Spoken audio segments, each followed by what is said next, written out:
In this video, we're going to be mounting this 4.5 horse Nelson Brothers on this engine cart that I just got done building. We're also going to be doing a repair on the governor system, so we get to do a little machine work. Sit back and enjoy the video.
So I'm pretty torn on taking this piece of pallet off this skid. It's been on there since, I can guarantee you, this engine was brand new. So if you go to Detroit Engine Works page, it's a guy set up basically a database and history of Detroit Engine Works. This engine's featured on that, this exact engine. So this pallet has been on here the whole time, and I like I said, I feel really wrong taking it off. But we're gonna take it off because it's not gonna look right sitting on the cart. I'm going to save this pallet. I know it sounds stupid, but there's some purists out there that like, hey, that's pretty cool. You know, whoever had this probably took it off the pallet, set this in one spot, and that's where it sat and ran. They didn't even bother to take the rest of the pallet off, but we'll save it. We'll just be the skid. We'll get this off and get it on the cart.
Well, that's freaky. Okay. Yeah.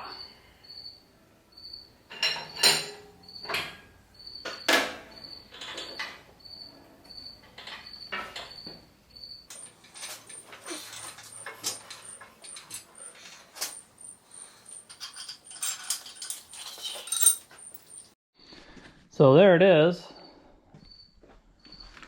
on the cart.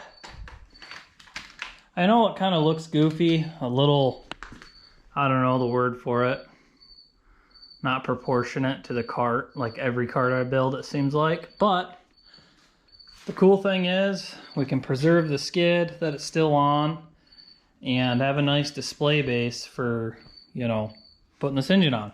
So I'm gonna tell you, moving it on that is not fun. I don't want to move it too far forward because these flywheels weigh quite a bit and it's not gonna be fun to steer. But you also don't want your flywheels toward the back of the cart either, because when you're winching one of your engines or an engine on a trailer, or it's on an incline that's steep enough, it gets a little scary. So I think this is where we're gonna leave it. I was hoping to have this flush to here, but I think this is gonna work just fine.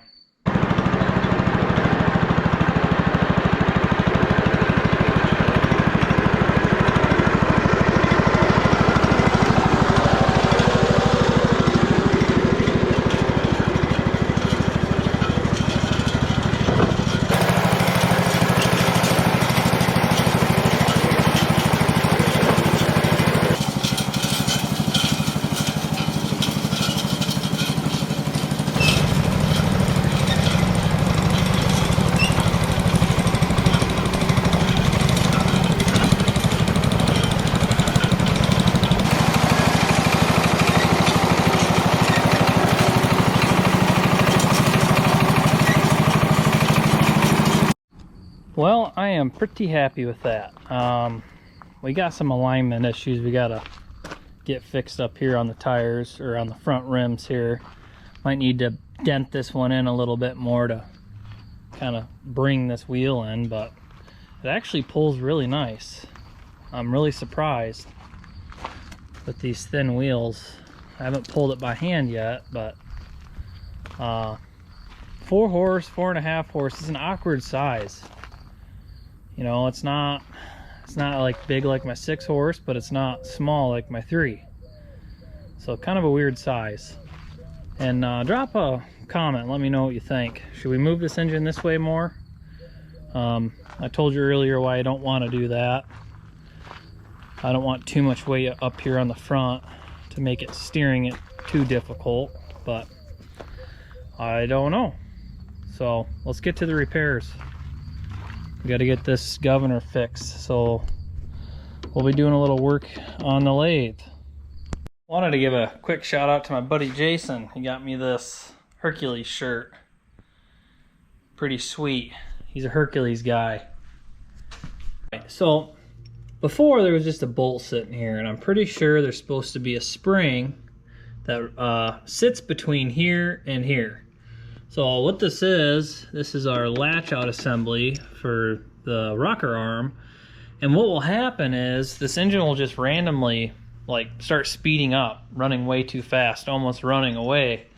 So I'm wondering if this is our issue. So I'm not very good at cutting threads yet on my lathe. So what we're gonna do, we're gonna get this bolt, we're gonna tap it all the way up to here because it needs to be long enough. And then we are going to turn this down after it's been tapped up to about here, so that spring has something to kind of slide on. And we'll put that in there and see what it does. Now a guy on Facebook showed me a picture of his, and it had like a thumb wheel on it to turn it. But man, there just really isn't that much room where the gear to here. So we're just gonna do a spring and see what it does. Decided to change my setup here. Definitely not the right way to do it, but that's how we're doing it today. You can leave all the hate you want in the comments, I suppose.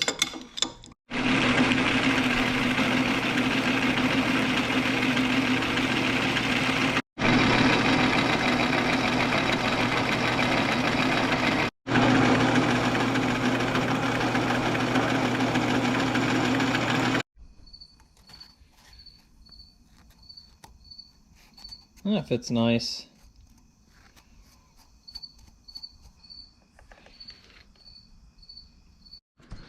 We need to take this nut here and turn it down a little bit, making this a kind of a lock nut, backing nut, so that rod doesn't back out. So we'll machine that real quick.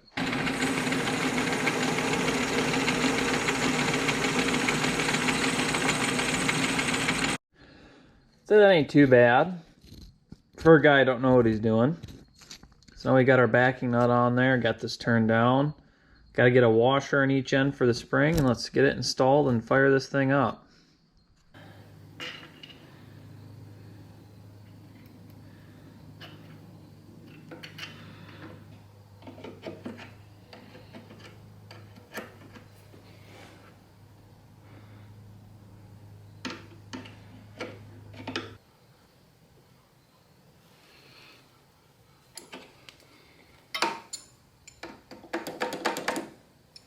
Nice.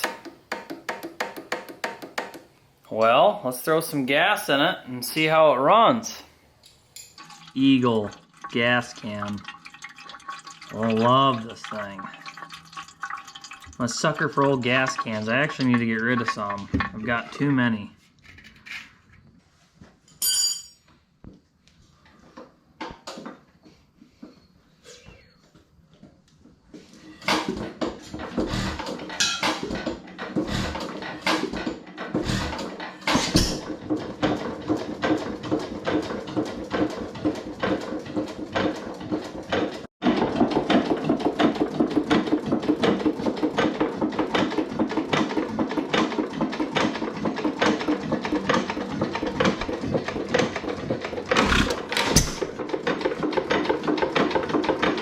I tell you what, it runs a lot more consistently now. At this point, it kind of starts speeding up.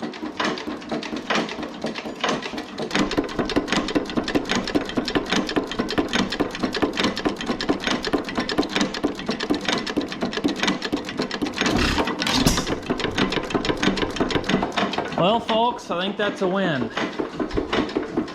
The cart's not the prettiest.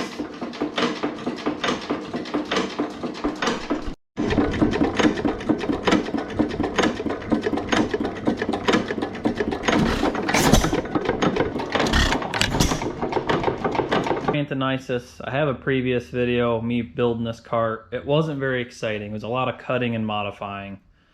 Nothing to get excited about. You can check that video out if you want. But like I said, the main reason we built it this way is to preserve these original skids. And maybe this winter I'm actually going to tear this engine partially down, and we're going to get all the grease and mud crap off this engine so you can start to see all the original paint and all the original pinstriping that's all over it. So really nice original engine, a lot of character, like the gaskets that whoever had this made way back in the day. Pretty neat. So I know it's way too big, this cart is, but it makes it nice to display. It'll look really good once it's cleaned up. I'd like to give a quick shout out to a couple of my buddies. So my buddy Dick Reed, he sent me these wheels all the way from Texas. If you look in the earlier video, they're actually squared in the center, so I took a burr bit and burred them out to make them fit. And then my buddy at Lad Welding, this was snapped off, and he brazed this up for me. I greatly appreciate it. Marcus gave me a really good deal on fixing that, and he does really good work. But hey, I just want to say I appreciate everybody watching. I know my videos aren't the most exciting, and honestly, like, I have a few engines and some old tractors, and that's what I play with. Hopefully this winter I'll be getting a couple other new engines. We'll see. I'm trying to get my Field and Brundage back from a guy that I sold. I really liked that engine. I regret selling it. I got some good memories with it. Also too, we hit 1,000 subscribers, and I appreciate that. It's because of you guys. The channel is slowly growing. Nothing really we do that's that exciting. It's just getting out and doing things. My son and I have had a lot of fun going on adventures and then workshop videos. this winter we're going to have a lot more workshop videos, a lot more engines. I have an old air compressor I want to turn into an engine. I have a lot of ideas.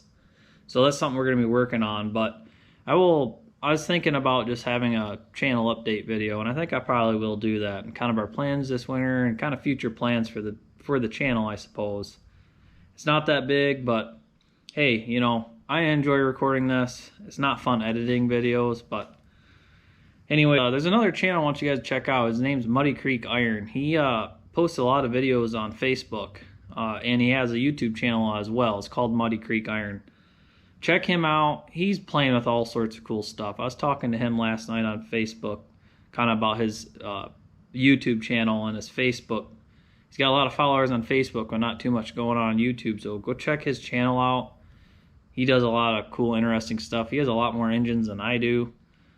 Weird stuff, too. So, well, I think we're going to wrap her up on this one. I appreciate you guys watching, and we'll catch you on the next one.